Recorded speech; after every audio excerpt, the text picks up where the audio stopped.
All right, welcome. Today is May 13th, and I'm still kind of recovering. I don't know if I mentioned it the last time. I don't think I did, but came down with a case of food poisoning this past weekend, and I've been feeling kind of sick ever since. But we're not gonna worry about that. We got patch notes. I believe this is a little bit late, a day late, but here we go. Either way, 26.10. Plethora of nerfs, buffs. Lee Sin got adjusted systems, skins, the whole shebang. The Essence Emporium is coming back starting today all the way through to June 10th. So, if you have blue essence to spend, you got about a month already, and we're going straight into champions this time. So, starting with Ambessa. After getting to see the impact of last patch's ultimate nerfs, they've been very effective at increasing counterplay at high skill levels. However, we still see an opportunity to shift some power from jungle into top while promoting a bruiser playstyle. Better early power while keeping her jungle clear and general laning potential the same. So her Q, target max health damage 2 to 6 is now 4 to 6. Wow. A stronger early game for Ambessa. But in exchange, less bonus monster damage.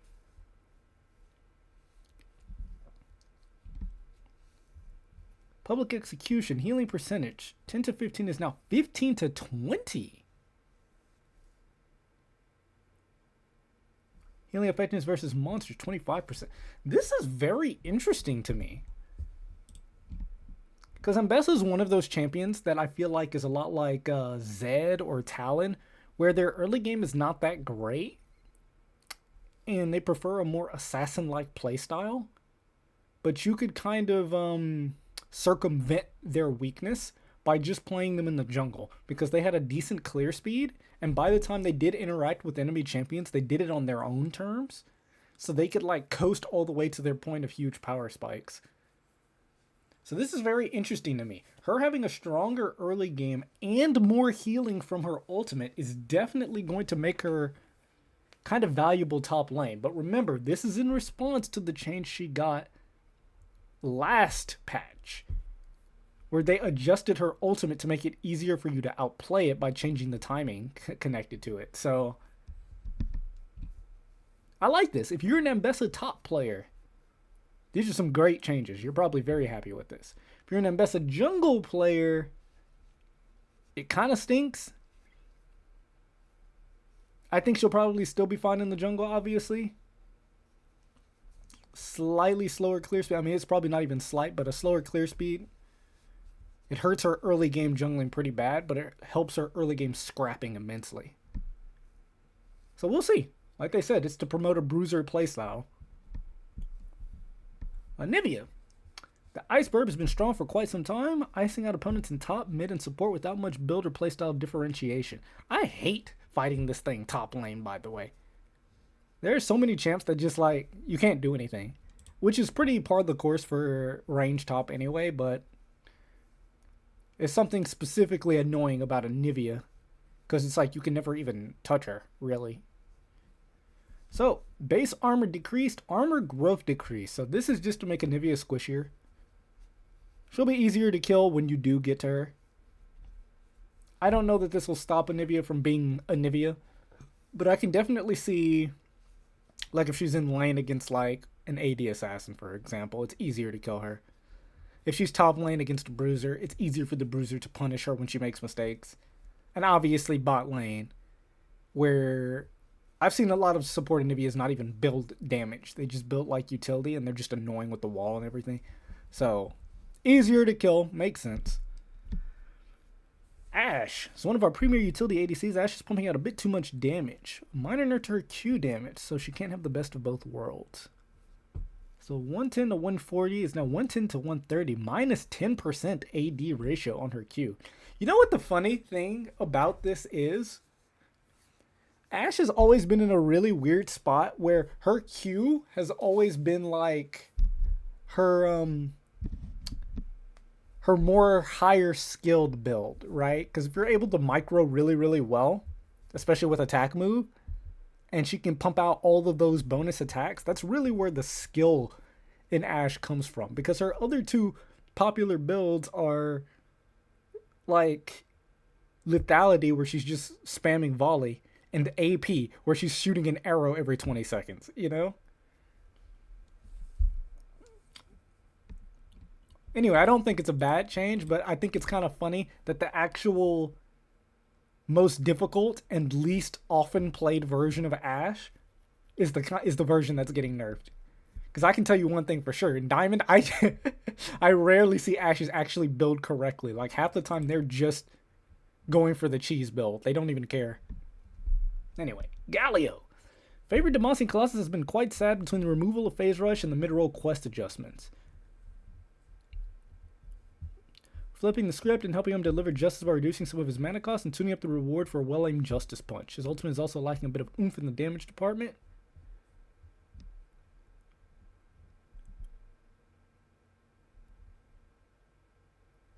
So this is actually pretty interesting, because this is what we were talking about last time.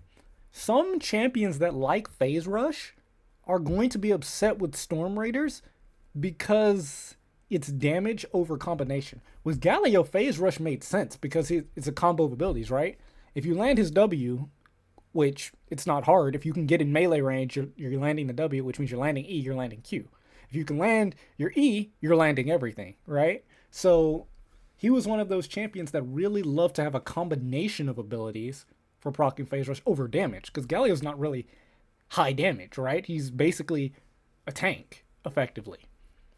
You can build damage, but he's definitely more on the tankier side compared to a number of other mages. So, Winds of War. -10 for the mana cost across the board. Not crazy. Ooh, my camera messing up? We good?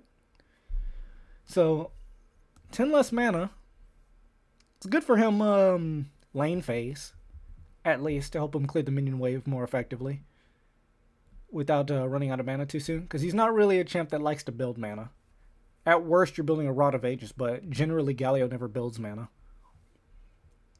Justice Punch, total damage 9 to 250 is now 100 to 240 with 100% AP scaling. So more damage early, less late, but then a higher AP scaling.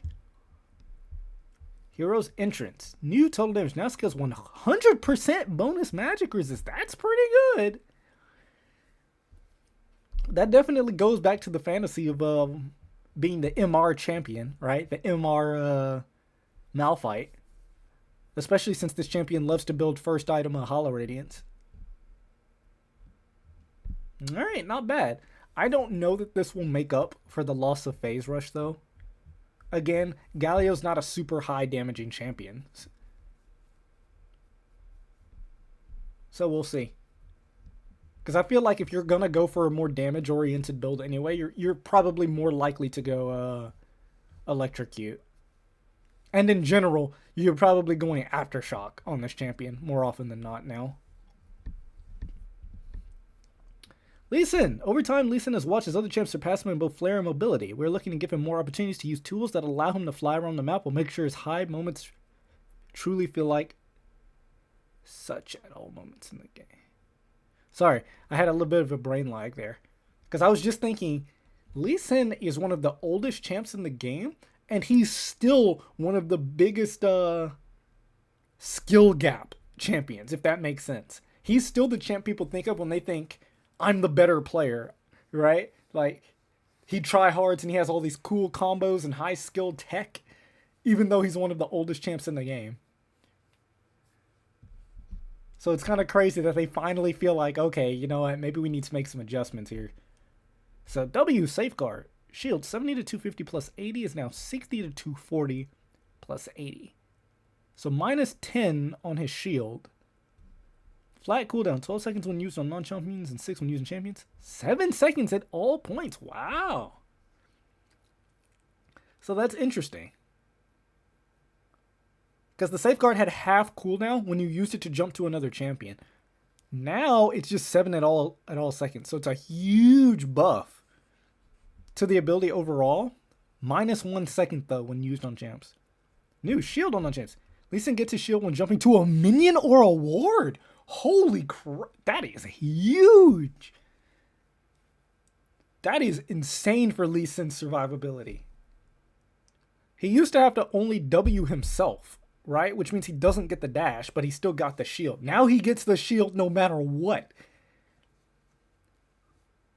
I think that's kind of big.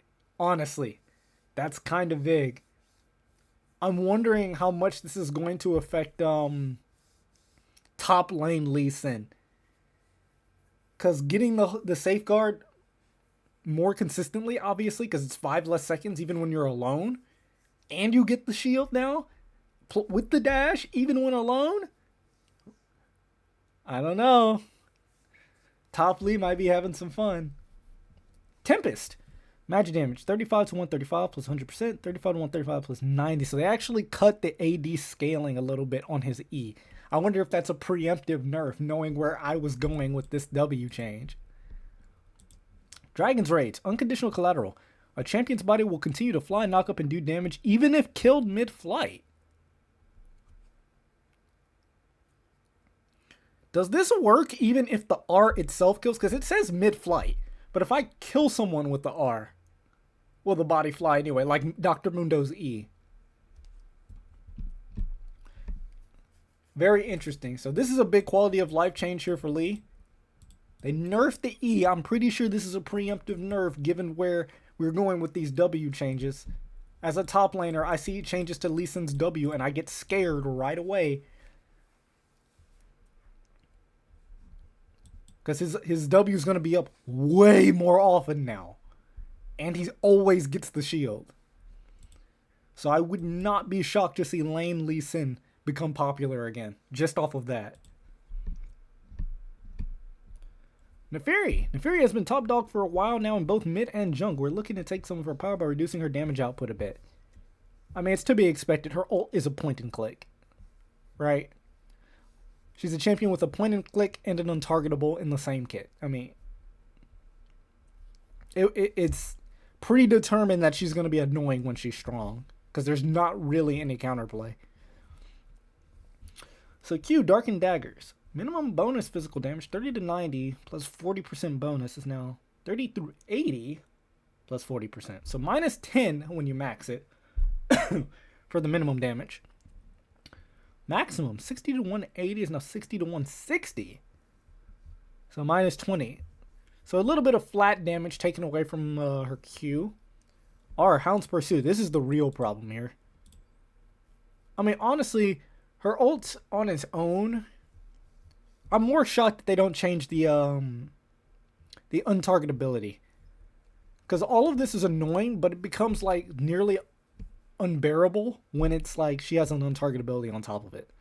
Right? Like, can you imagine if Fizz's ultimate was a point and click? Can you imagine if Chum the Waters was a point and click along with Fizz having a dash and an untargetable? Because that's what Neferi is doing. She's got a point and click with untargetable and a dash.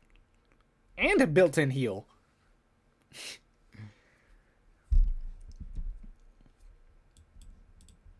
So, physical damage 150 to 350 plus 120 is now 150, 300 plus 120. Oh, they changed the damage that the bonus damage you get per pack mate. So minus 2.5 to minus 5 plus 12%.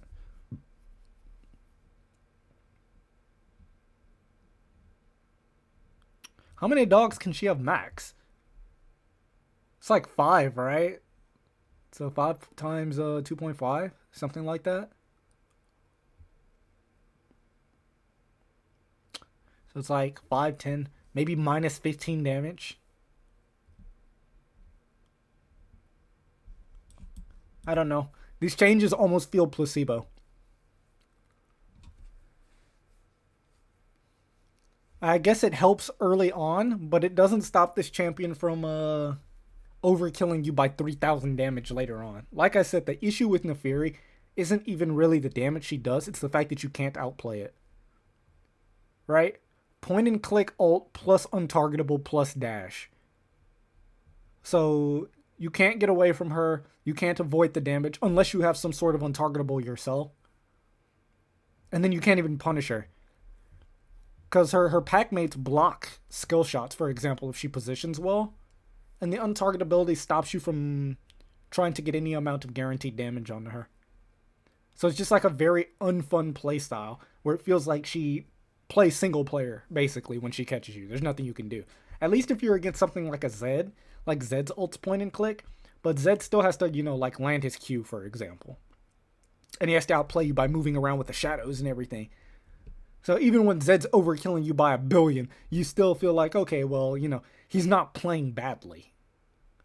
Neferi, I feel like you can play really, really poorly, and there's still nothing people can really do about it. It's just very anti-fun, anti-gameplay. But we'll see. I don't think this will change anything for Neferi's strengths. I feel like she'll still be top dog, as they say. Quinn has been struggling in the top lane environment due to a number of system changes occurring across 2026. We're looking to let her impact the map with her unique ultimate as a laner by reducing her mana barrier, and also want to open the door to the jungle.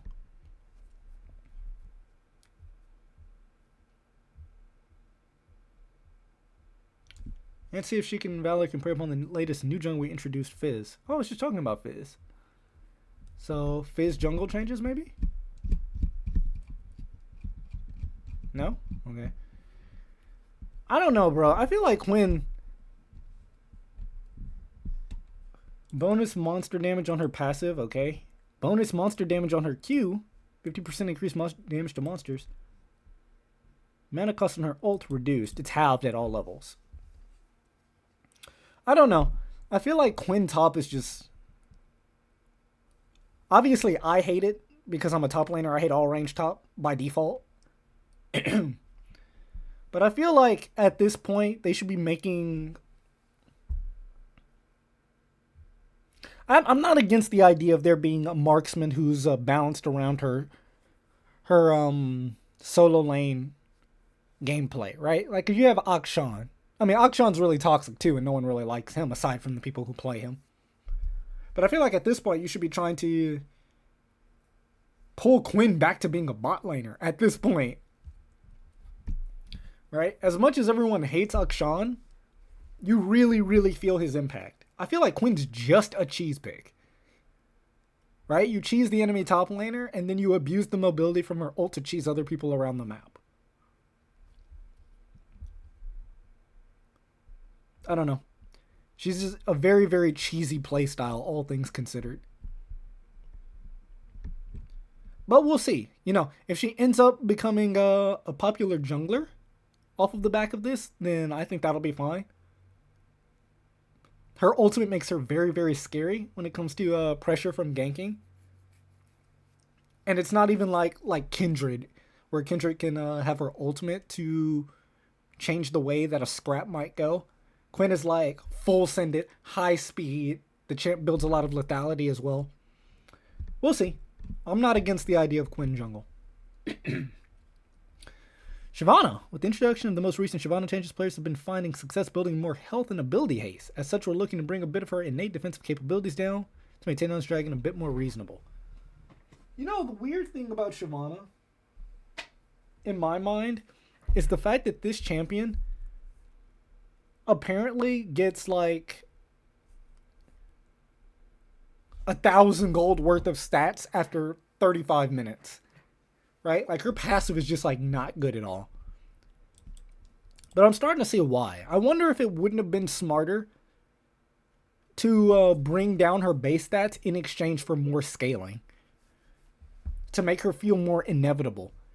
Like Smolder or Aurelion, I know they don't want to do this to a bruiser, but I really wouldn't mind her keeping her identity as this hard farming champion. That just eventually becomes completely unkillable.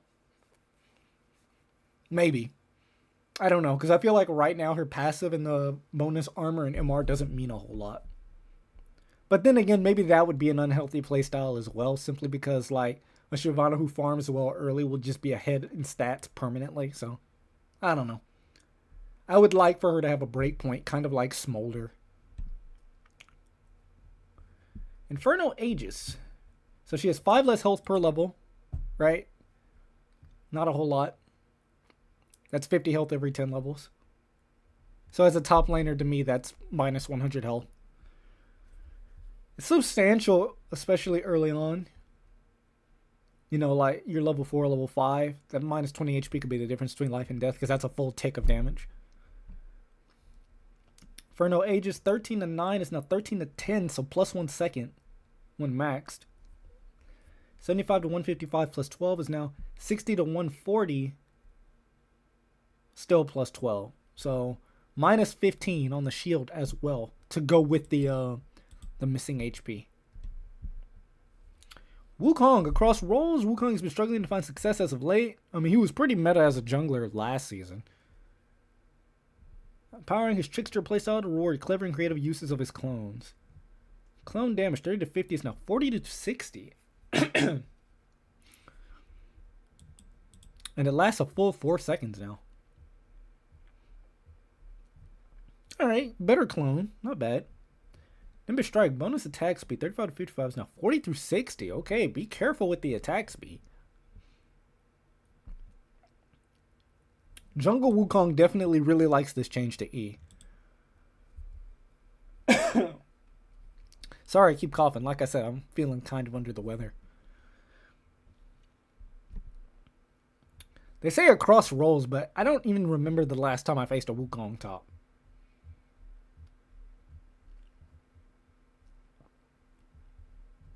Maybe he's more prevalent in lower elos. I kind of doubt it, though. I feel like I've only ever seen this champion jungle in recent history and in ARAM. Zed, I was just talking about you. Zed is soared in power along with huge spikes in pick rate with Season 2's changes. Think he's still going to be extremely solid. Preserve his identity as a strong laner, but hit some of his moves to guaranteed damage. Contempt for the weak, 6 to 10 is now 5 to 10, so his passive is a little weaker earlier. Shadow Slash, 70 through 170 plus 80 is now 70 through 160 plus 70. Ooh, wow, that is a huge hit, actually. He lost 10 damage there, and then the 10% scaling. So this is literally what I was talking about earlier with Neferi. Right? Where the part about these assassins that people don't like is like they say, guaranteed damage, right? Like, point and click R, he presses E, that's damage you're taking no matter what. Because unless you have an untargetable, you're getting hit by it. But at least, like, he has to land the Q. And that's why when we were looking at Neferi, I was like, okay, the Q does a little less damage. That's nice. But Hound's Pursuit does a metric F-ton of damage. Like, it's crazy. So I'm glad they brought it down a little bit. But at the end of the day, it's like, there's not really a whole lot of counterplay. But it is nice to see them hitting that, right? They know at the very least that the part of these champions that's really unfun is the part you can't outplay. If you're an ADC main, you probably won't feel these changes at all. Just gonna go ahead and say that. Zeri's new direction and feel have seemed really promising across tiers, with their win rate being lower as players take time to adjust to their playstyle and itemization. We want to make Zeri's speed gaming more accessible. So we went over this with the last patch. They're trying to bring back the identity that Zeri lost when she came out. Right? Because when Zeri came out, she was like this cool, non-traditional AD carry who's like moving really fast and dipping in and out of the fight. And then it was really strong. And they kind of removed that playstyle a little bit over time. And it really hurt a lot of the people who originally fell in love with the design that they were going for. But it definitely feels like they're trying to bring that back. So with the changes this time around, base damage 21 to 33 is now 22 to 38 on her Q. So up to plus 5. And remember that it is a multi-hitting passive hit. Excess attack speed conversion up 10% as well. She scales even better with her attack speed. Lightning Crash, and this is a bug fix. Attacks during R extended duration by 1.5, changing that to 2.5 to match the new hypercharged MS stack duration. Great. So again, they're really trying to bring back that identity of this high speed AD carry moving around at the speed of lightning, zipping in and out, right? Doran's Bow. I have seen one Yone out of the entire patch of games. I've seen one Yone build Doran's Bow, and no one else. Having just been introduced, we're starting to see Doran's Bow being picked up by a few champions, but the risk of taking a star round with no health is a bit too great, even considering the damage upside. So plus 2 more damage. Like I said, I've only seen a single Yone build this item, but we'll see. Like they say, no HP is a huge hit. Doran's Helm, same thing. No health regen is actually painful. I learned that lesson the hard way. I played a game of Ornn, and I built Doran's Helm thinking that the bonus resistances would make it worth it, because Ornn does get bonus scaling from bonus resistances. Didn't feel worth it. Doran's health is meant to be an exciting item to hold on to after the early game with resistances offered, scaling better than Doran's Shield's health regen. However, it's currently a bit too difficult to make it out of the early game. Yeah, I learned that the hard way. Looking to lighten the early game load so the players can get to the mid-game high point. So an extra 30 HP is actually a hefty increase for a level 1 item. It might just be enough to edge out the downside of not having the health regen, but it's going to matter on a lane-by-lane basis, most likely. If you're in a lane where you feel you can get away with not having the health regen, or that maybe you can circumvent the lack of health regen with something like Second Wind, it might be worth it. It might just be worth it. Gluttonous Greaves Immortal Path. I have seen everyone build this item. Everyone. 80 carries, solo laners, everyone has been building these boots. The new Omnivamp boot line is successfully filling a gap in boot itemization we intended, filling it nicely as a defensive-offensive hybrid item for many of our high-damage champs across roles. Now seeing them be taken a bit too high of a rate and are looking to bring them back in line with other options. Yeah, these are the most popular boots by far, at least from my experience. So they cost an extra 50 gold, so the total cost is 1,000. Slay Omnivamp per spec. 1 per takedown up to 6. 0.6 per takedown up to 10. Okay, cool. So it takes a little longer to scale the boots. It's still the same benefit once you fully stack it, but now you need 4 more stacks to get the full value plus 50 gold. The boots are obviously still fantastic. They've been slowed down, but they're still fantastic. Lichbane. We made adjustments to further differentiate our 2 AP Sheen items. For Lichbane, rather than proccing Spellbite through getting in their face, we're tuning up Lichbane's movement speed. So AP ratio is now 45%, so plus 5% AP ratio. Plus 2% movement speed. Okay. I was saying this last time. Dusk and Dawn was just a better Lichbane in every capacity, and it heals you. It was just better in every way. But it looks like they're really starting to push the identity of Lichbane to be more focused on a very, very high damage proc. I feel like when I see these changes to the AP ratio and the movement speed, I'm starting to think, okay, maybe some assassins would like this a little bit more than Dusk and Dawn, right? I don't know how the math works out, but maybe something like a Fizz would appreciate this more. I doubt it, but it's good to see them making the changes. Cyclosword. Following its adjustments and removal opportunity, we expected Cyclosword to see more play. We're happy to see it making an impact on the meta, but are lowering its power slightly by increasing its price tag. So Cyclosword's plus 100 gold. Fine. Once again, a little slower. Deathfire Touch. Even after the hotfix nerf, Deathfire Touch is burning a bit too strongly in early landing traits. Who could have guessed? Who could have guessed that this would be just way too strong against champs that can apply it way too easily? Damage per second, 4 through 12. It's now 3 through 12. 2.5% AP. I don't think this changes a goddamn thing. I think this rune will still be a little too strong, but once again, it's because it's way too easy to apply. It's infinite value for free. Storm Raider Surge has landed on the soft side, underperforming. Well, yeah. It's obviously much worse than Phase Rush, aside from the few champions that can proc it super easily. 48% for May. Holy crap. 36% for range. Jesus, man. Let's be careful with these buffs. 8% bonus movement speed for melees and 6% bonus movement speed for range is kind of scary. But again, a lot of the champs that abuse Phase Rush are actually struggling with Storm Raiders, and Storm Raiders is fighting some popularity with champs that weren't quite the same.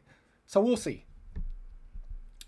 Minion aggro. Previously, when an enemy champion attacked an allied minion, the enemy champion would enter the minions aggro priority list. We're removing this action entirely from aggro minions to prevent it feeling like minions sometimes randomly change their target. Thank you! This has bothered me for years.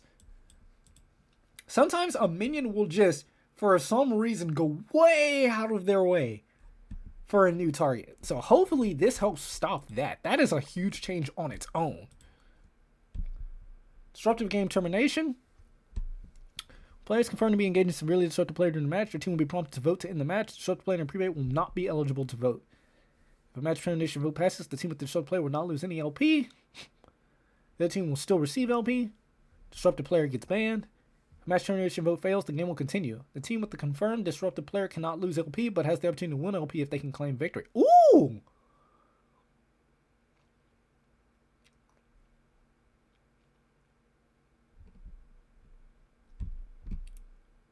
All right, not bad. So a follow-up to this disruptive game termination. I've actually seen this work out already.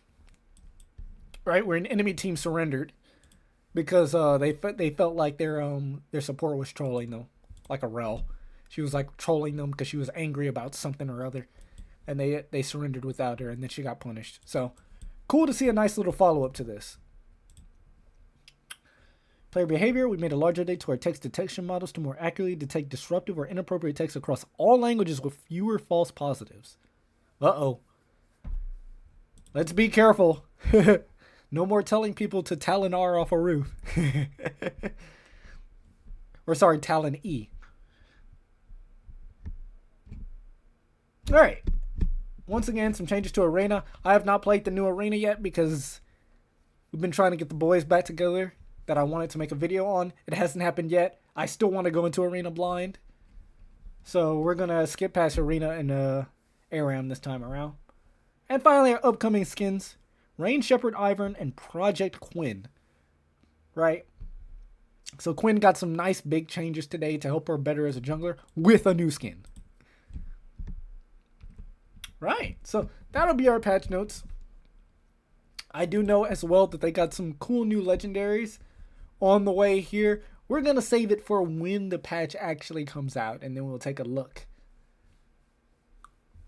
But I highly recommend you check out Skin Spotlights to look at these skins. They look fantastic. Anyway, that's going to do it for me, guys. Once again, still feeling a little under the weather.